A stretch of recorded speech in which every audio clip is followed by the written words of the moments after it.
Testing 1, 2. Hey guys, welcome back. In this video, I'm going to show you the primitive objects in Maya 2022. And you can start modeling just using these primitive objects. You don't need to know how to extrude or any of that stuff. You could just start modeling using primitive objects very, very easily. I'm going to show you where they are. And then I'm going to show you the manipulation tools, the select, the move, rotate, and scale tools so that you can manipulate these primitive objects and start modeling right away. I'm also going to show you how to get around the viewport, how to navigate the viewport. So let's go ahead and get started. As you can see, we're going to do polygon modeling. And the polygon primitive objects are right here in the poly modeling shelf, right there. There's also a polygon modeling menu bar, which the menu sets are right here. We're going to do modeling. And the polygon modeling menu is right there. We're not going to use any of this stuff. The only thing I'm going to show you is how to get those primitive objects onto your scene and how to manipulate them, and then how to navigate through your scene. All right, so let's go ahead and get started. Again, here they are. Just to click on it once and it appears right on your scene. You can zoom in and out using the scroll wheel on your mouse. You will need a 3-button mouse. You cannot do it with a magic mouse from Apple. You do need a 3-button mouse with a scroll wheel. And so if you hold down the Option key and you click on the left mouse button with your index finger, the left mouse button, you will rotate the scene. I'm not rotating the object, I'm rotating the scene. Still holding down the Option key, hold down the Option key and the right mouse button with your middle finger, the right mouse button will zoom in and out if you move your mouse side to side while holding down the right mouse button and the Option key simultaneously. And on a Windows machine, it's the Alt key. So that's a zoom in and out. You can also zoom in and out with the scroll wheel. And the last one is the scroll wheel acts as a middle mouse button. If you press down on the scroll wheel, it will click, and that is a middle mouse button. So holding down the Option, the Alt on Windows, and then click and hold the middle mouse button, that means the scroll wheel, you can move your scene. I'm not rotating it, I'm not zooming in and out, I'm moving the scene. So if I want to get to another object that's over here or get to this object, Alt or Option middle mouse button to move the scene, Alt or Option hold it down and the left mouse button to rotate the scene. I'm not moving it, I'm just rotating it. And then Alt or Option and right mouse button to zoom in and out, or again just a scroll wheel in and out. I think the mouse button is a little bit more precise, and the scroll wheel has those clicks. Those are pretty big jumps. So if you need to be more precise, Option right mouse button to zoom in and out. And so this is a polygon sphere. I'm just going to move it. I'm going to use the move tool. If you hover your mouse over the tool, you will get this tooltip, and to the right of it you'll see the keyboard shortcut. So the keyboard shortcut for the select tool is Q. The keyboard shortcut for the move tool is W. You would think M, but no, it's W. And the keyboard shortcut for the rotate, you would think it would be R, but it's E. And the keyboard shortcut for the scale tool, you would think maybe S, but it's R. So it makes sense if you see your keyboard, the Q, W, E, and R keys are right next to each other on the keyboard. Makes it very, very efficient to put your fingers right there and go from one to the other with not a problem. Q, W, E, R, Q. And they're right next to each other. Again, if you put your fingers right on them, you can go through these really quick and get the tool to show up as well. If I wanted to move, W. So with the move tool, you can grab each arrow to move specifically in an axis. The red one is the X, side to side. The green one is the Y, up and down. Up and down. I know that in Blender, the green one is Y, but it's back and forth. So basically the Z and the Y are reversed here in Maya. And the blue one is Z, but it's back and forth. Back and forth. Front to back is the Z, not up and down. Up and down is Y. And red is side to side. And that's the move tool. If you click on these squares, the middle one is free flowing. You can move anywhere. I'm going to undo that. This one will move in two axes, the Y and the X. That means I can go up and side, but I cannot go back and forth. Two axes. This one is two axes as well. The X and the Z, I can go back and forth and side to side, but I cannot go up and down. So two axes at a time, free movement, free range, and one axis at a time. Cool. It works also with the rotate tool. The rotate tool, I'm going to rotate my scene just a little bit so that you guys can see these the tool in there. If I click on the red line, it'll rotate only in the X. I'm going to undo that. If I click on the green line, it'll rotate on the Y, up and down. And if I click on the blue, it will rotate on the Z. If I click in the middle, it will freely rotate in all axes. And if I click on this blue one out here, it'll rotate in the camera view. This blue one will follow the camera view. So it's rotating according to the camera angle. So again, Z, X, Y, free, and then camera. Next is the scale tool, keyboard shortcut R. And again, we've got some handles. You can scale and distort in one axis, in the Y, in the Z, in the X. By the way, I'm just hitting Command Z to undo that. In two planes, this one will scale in the Z and the X to make like a, oops, to make it like a flat pancake. Undo.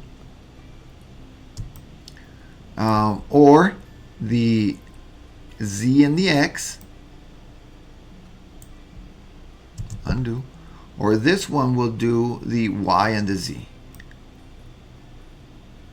There it is. The middle one will scale proportionately, the whole thing proportionately. Cool. Now that we've gotten these out of the way, the selection tool. I am going to make a couple copies. I'm going to do the move tool. I am going to rotate this, and I am going to hold down the shift to clone this here and here by having the move tool selected. With the shift, I could do several clones. Undo that. Now I've got three spheres. I'm going to close the outliner. And this will select whole objects. Selects objects and components in the scene and editor windows. All right, so this will select the entire thing. Boom. And you can see that some are white and some are green. The green one is the last one selected. The green one is the last one selected. That is important in some cases because the order of selection matters in some operations. So again, if you click off of it, select, hold down the shift to multiple select, and the green one will be the last one selected. These are all selected. You can marquee select 2, 1, or just click on it. The green one is, again, the last one selected. This one is a lasso select. I can lasso 2 of them. For example, if I had another one, let's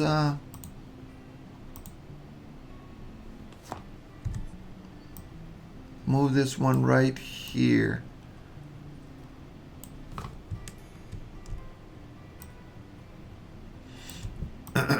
And I couldn't get it with this because I'm selecting that one. I could lasso select just these 2, and there it is.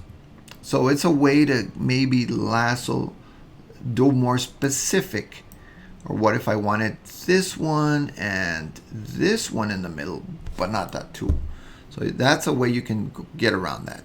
And then the paint select is used in the component mode, and that's to select multiple items, like example these vertices, with a paint selection. I'm going to undo that. I'm going to hold down my B key for brush, left click on the mouse button and move side to side to size that brush, and then I can select vertices, or I could select faces as well. I'm going to undo that. I am going to open my modeling toolkit, and I am going to select face selection. So I can select faces. This is very, very cool when you want to select a bunch of faces and you don't want to click 15, 20 times, click, click, click, click, click, click, click, click, click, all this stuff. The paint selection tool, the lasso selection tool will also do the same thing. You can lasso select components or whole objects, and you can also marquee select and also click shift select or unselect. So those are all the tools for the object manipulation. Let's go ahead and explore all of the primitive objects that come in Maya. I am going to go back to object mode and delete most of these. I'm just going to keep one, and I am going to move it W, move it to the side. Here's the cube, move it to the side. Here's a cylinder, a pyramid, a torus, a plane, and a platonic solid. And this has some cool features that you could do. If you are in the attribute editor, you can manipulate the geometry on these objects. If you go to the polyplatonic tab, you can start to manipulate this object. Let me zoom in here. And you can see how that quickly turned into a ball. The radius and the spherical inflation also. You see, you can have it to be where that's sharp edged or a ball. Boom. This is cool. And on any object, if you go to its corresponding tab, you can still manipulate, even after creation, its geometry. For example, the radius on this cylinder. Here's the radius. Here's the height. The subdivision axis, how many axes you want. There's a pentagon. And the subdivision caps also And this is what I love about the cylinder here in Maya. You can round off the cap and make a capsule. Very, very cool. Exactly with the cube as well. The width, the height, all of that stuff, and the subdivisions. Let me zoom into it.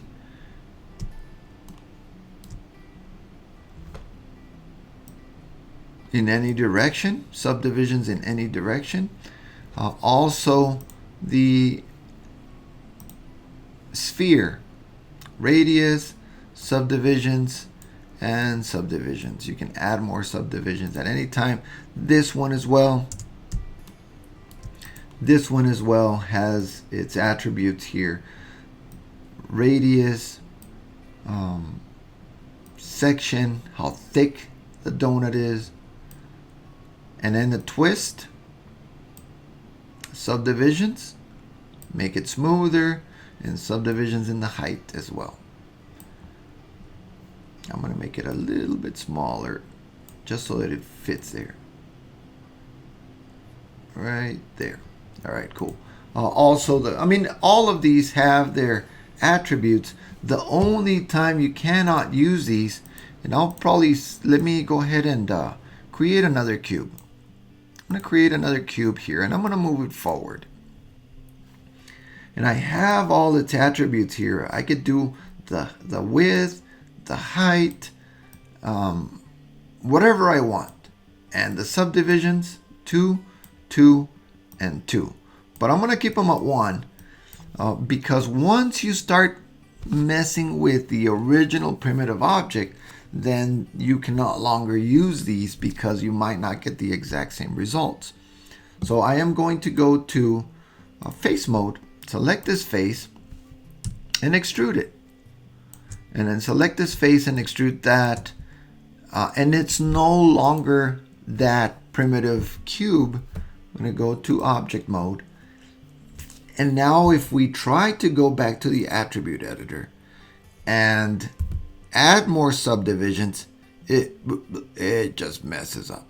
So it's trying, but it's just completely messing it up. So you can do this at the beginning when you first bring in that primitive object as much as you want. And if you don't change the size, it's here till whenever. Once you start messing with the actual shape, then these are kind of act weird. But those are the primitive objects. We've got one more that's pretty cool. I'm going to go ahead and delete all these. And I wanted to show you this one. It's a super shape. I am going to hit F to fit in the screen. And then I am going to go to its attributes. And right now it's a super ellipse. Now what does that mean, right? You can just do the subdivisions horizontally and vertically and the radius. But down here, you've got some options. You can see where this starts to differ from a regular sphere. It'll go to this shape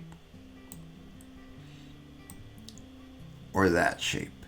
And if you go up here and check out the spherical harmonics, it's got its own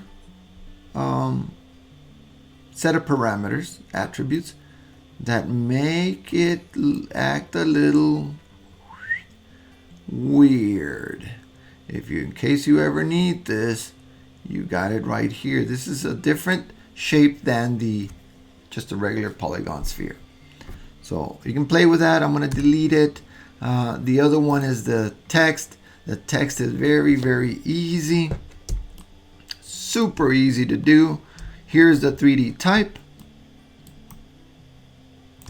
You can just click here and type whatever you need, and you've got all the attributes right here. The text, font size, all of it just like this. Very, very intuitive and very, very powerful. You can even animate these by character, by word, by line, and start creating keyframes. And I'll show you that in another video. This is the primitive objects and how to manipulate them, move them, rotate them, scale, and selection tools. I'm going to stop it there. These are the primitive objects. I'm going to delete this one. Hit this delete. And but there's more. Go to the create menu, polygon primitives, and here are your basic ones. And then you've got some more. You've got a pyramid, prism, pipe, very useful, helix, a gear, a soccer ball, the super ellipse, a spherical harmonics, and the ultra shape. Those are right there. Very, very cool. Check them out. You can get very creative using just these and start modeling with these primitive objects. Hey guys, if you found this video to be helpful, hit the like button and subscribe, and I will see you on the next one. Thank you.